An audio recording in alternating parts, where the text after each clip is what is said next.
Fala pessoal, trazendo mais uma questão aqui de provas de magnetostática. Essa é a questão 3 da prova de 2019, primeiro semestre. E voltamos a ter mais uma questão de circuito magnético, dessa vez sem o cálculo usando bobinas carregadas por correntes elétricas. Dessa vez a gente tem um ímã de novo, então não tem como calcular indutâncias mútuas ou indutâncias próprias, não tem enrolamento de fluxo com N vezes φ, né? Que eu não tenho nenhum elemento com espiras. O circuito é dado na figura 3, deu uma característica do ímã, então se eu tenho um ímã eu preciso ter a curva característica dela, desse material, né? E 3 interferros, né? O interferro 1 tem espessura E, na direção de propagação do campo, o interferro 2 também tem espessura E, o interferro 3 tem espessura E raiz de 2. Eles não têm a mesma área, né? Aqui percebam que, eu até já deixei o rascunho aqui de novo, eu fiz escondendo a resolução e depois eu vou indicar melhor aqui o que a gente usou para resolver esse exercício. Mas eu tenho a superfície S raiz de 3 nesse cateto e eu vou precisar eventualmente, quando eu fizer a conservação de fluxo, da superfície que está aqui na hipotenusa desse triângulo retângulo. Cateto oposto e hipotenusa eu relaciono com seno. Então, seno de 60 graus por reflexão de ângulo, né? Tá 60 graus aqui também. Ou eu posso pôr o S raiz de 3 aqui, porque é a mesma dimensão. Me dá o valor do S' de 2 vezes o valor da superfície S, qualquer que seja o valor de S fornecido. E, no outro caso, eu tenho S, mas eu tenho uma inclinação de 45 graus, o que faz com que apareça raiz de 2 sobre 2, o que faz, eventualmente, aparecer S raiz de 2 para a superfície que, de fato, vai ser enxergada pelo fluxo. Perfeito? Ele diz para desprezar espalhamento nos interferros e considerar a permeabilidade magnética do ferro muito maior do que a do ar. É o tipo de simplificação que a gente tem visto bastante. Nesse caso, então, o que vai acontecer é que simplesmente a gente vai calcular os campos nos interferros 1, 2 e 3. Perfeito? Como calcular isso? Bom, a gente vai aplicar. O próprio exercício pede os itens 3A e 3B para fazer isso por etapas, né? Escreva as equações de circulação do campo e de conservação de fluxo.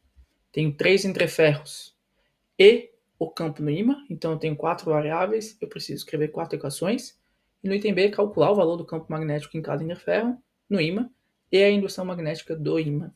Eu só resolvi numericamente porque ficou muito fácil a indução no ímã, mas eu vou deixar todas as expressões aqui para os cálculos e os valores de H1, H2, H3 e HI.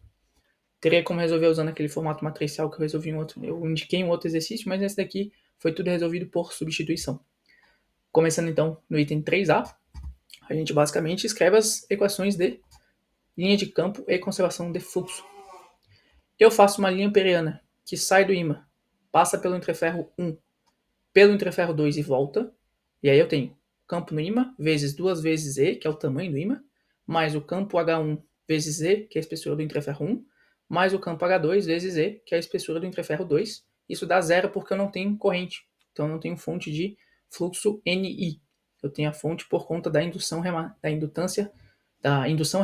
do ímã, né? É uma propriedade do material, e não uma injeção de fluxo por corrente elétrica.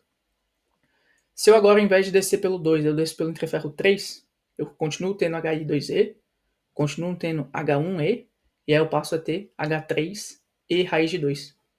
Como é zero no outro lado, todo mundo tem E, eu posso simplificar os E's das expressões. Então, primeiro eu fiz isso. Outro ponto, HI2 e H1 vezes 1, que é depois da simplificação, são iguais. Então, para essas duas expressões serem válidas, eu preciso que esse último termo nas duas sejam iguais também, o que faz com que o H2 valha H3 vezes raiz de 2. Isso eu chamei de identidade 1, porque isso vai ser usado posteriormente. Feitas as circulações de campo, eu tenho duas equações. Me deu essa daqui uma informação relevante. Eu preciso agora de mais duas equações de conservação de fluxo para eu ter 4 equações para os 4 campos a serem determinados. Primeira equação, obviamente, todo fluxo que saiu do ímã chega no interferro 1. Então, o φ do ímã é igual a φ do interferro 1. Quem é o φ do ímã? B do ímã vezes a área S. B do ímã foi dado. M0 HI mais 1,5. Lógico, precisa de HI para ter um número, mas foi dado nessa expressão. Isso vezes S. S é a integral de B ds. Então, M0 HI mais 1,5 vezes S. Do outro lado, φ1, eu tenho B1S.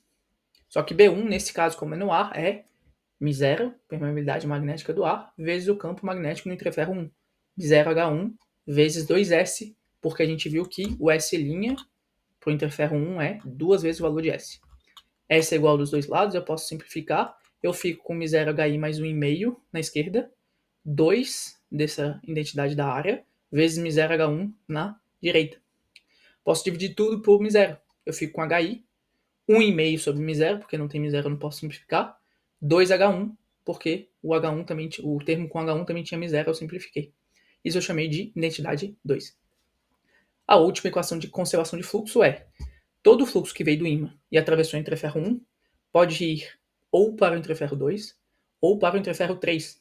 Ou seja, φ1 é igual a soma de φ2 mais φ3, porque quando eles entrarem aqui de novo, eles precisam se compor para o fluxo que passa no ímã. Então a soma desses dois elementos vai dar o fluxo 1 ou o fluxo do ímã. O termo da esquerda a gente já viu, μh1 vezes 2s. O termo da direita para o φ2 é B2S, porque é a área da seção transversal do interferro 2. Então fica μ0h2s. Para o interferro 3, B3S. μ0h3, que é o B3, porque a gente está no A.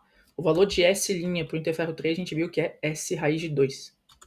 Então a gente chega em, simplificando os μ0s e os S's, que são comuns por todos os termos, 2h1 na esquerda vale h2 na direita, mais h3 raiz de 2. Certo? E essas são as equações que permitem resolver o problema. Então o item 3A acaba por aqui. Agora é só uma questão de resolver analiticamente os campos H1, H2, H3, HI, e depois jogar na expressão do BI para encontrar a indução magnética do ímã. Perfeito? Como que ficou isso, então? A gente teve o seguinte: usando a identidade 1 na expressão aqui que a gente recém calculou, aqui embaixo, eu fiquei com 2H1 na esquerda. No lugar da H2 eu coloquei H3 raiz de 2, mais H3 raiz de 2 que veio da equação de conservação de fluxo. Bom, H3 raiz de 2 mais H3 raiz de 2, 2 vezes H3 raiz de 2, ou 2 raiz de 2 H3. Perfeito? 2 no H1 lá na esquerda e o 2 dessa expressão na direita eu simplifiquei. Então eu fiquei com H1 igual a raiz de 2 H3. Só que raiz de 2 H3 também é o H2. Então no final, H1 vale o mesmo valor de H2. Perfeito? Isso eu chamei de identidade 3. Usando a identidade 3 lá nas equações de cima, o que eu fiz? Na primeira linha eu tinha HI, 2HI, mais H1, mais H2 igual a 0. Só que a gente acabou de descobrir que H1 é igual a H2. Então onde tinha H2 eu coloquei H1. HI vezes 2 mais H1 igual a 0. H1 com H1, 2H1. Passo para o outro lado, menos 2H1. 2HI vale menos 2H1. Então HI vale menos 2H1 sobre 2, menos H1. Ou seja, o campo do ímã é o inverso do campo no interferro 1, que também é o campo no interferro 2. Ou seja, HI é menos H2 também. Isso eu chamei de identidade 4. Usando a identidade 2 e a identidade 4, eu resolvo o problema para HI. Como? Onde tem H1, eu ponho menos HI. Então ficou H1 mais 1,5 sobre μ0 é igual a menos 2HI. Menos 2HI eu jogo para a esquerda. Mais 2HI. 1,5 sobre μ0 eu jogo para a direita. Menos 1,5 sobre μ0. HI mais 2HI. HI mais 2HI, 3HI. Isso tem que valer menos 1,5 sobre μ0. Ou seja, HI vale menos 1,5 sobre 3 μ0. 1,5 e 3 são proporcionais. 1 para 2. Então fica menos 1 sobre 2 μ0. O campo no ímã tem que ser negativo, porque o ímã tende a operar no segundo quadrante de uma curva BH. No segundo quadrante, essa curva tem indução positiva e campo magnético negativo. Então faz sentido ser μ0 é uma constante positiva, então menos 1,5 μ0 vai dar negativo. Então faz sentido esse resultado é físico. O campo do ímã é negativo porque ele opera no segundo quadrante. Com esse valor jogando na expressão do BI, que é basicamente μ0HI mais 1,5, eu encontro a indução no ímã. De novo, aqui o HI é igual a menos o H1, então com essa expressão você tem H1 e H2, porque eles são iguais também, é só inverter esse valor aqui, 1 sobre 2 μ0, e o H3 a gente sabe que é H2 ou H1 sobre raiz de 2, então é 1 sobre 2 raiz de 2 μ0, esse é o valor do H3. Numericamente não coloquei o número aqui, né, mas a expressão com essas relações todas aqui encontradas é muito fácil de obter. Mas para o BI é muito simples, porque eu tenho menos 1 sobre 2 μ0 é o HI, vezes μ0, então simplifico os μ0, mais 1,5. Menos 1 sobre 2 é menos 0,5, mais 1,5, que tá bem falho, mas é 1,5. Caneta não foi? Tudo bem. Eu espero que agora vá. Também não foi. Paciência. Ah, porque tá travado o desenho, não posso desenhar. Agora, bom, eu desisto. É 1,5. Tá na expressão aqui, 1,5. Então, menos 0,5 mais 1,5, 1 Tesla. Então, a indução no ímã, nesse caso aqui, é de 1 Tesla, que é uma indução bem expressiva até para materiais magnéticos, né? Perfeito? Aqui a gente resolve, então, esse exercício. Nada muito complicado. Se você resolve o item 3A corretamente, que é escrever as equações que vão permitir calcular os campos, é para não ter nenhuma dificuldade com o item 3B. Obviamente, sempre pode ter alguma manipulação errada, alguma coisa nesse sentido, mas é um circuito bem simples, só tem que tomar cuidado aqui com essas inclinações e encontrar corretamente as seções transversais dos entreferros. Depois, nesse caso aqui eu apliquei substituição, mas dava para aplicar aquele sistema de equações matricial, né? A vezes x igual a b, x então é o inverso da matriz A vezes o vetor b. Nesse caso é tudo zero, exceto porque vai aparecer em algum momento menos 1,5 sobre μ0, que é o que vai permitir ter soluções não nulas. Perfeito? A gente se encontra então no próximo exercício. Se você achou que foi relevante essa resolução, considere deixar o like para o YouTube e eu também entender que esse vídeo tem relevância. Se ficou alguma dúvida aqui nesse tipo de resolução que eu não vou resolver na mão junto com vocês, né? Eu já deixo a resposta tudo pronta, eu só vou passando por cima.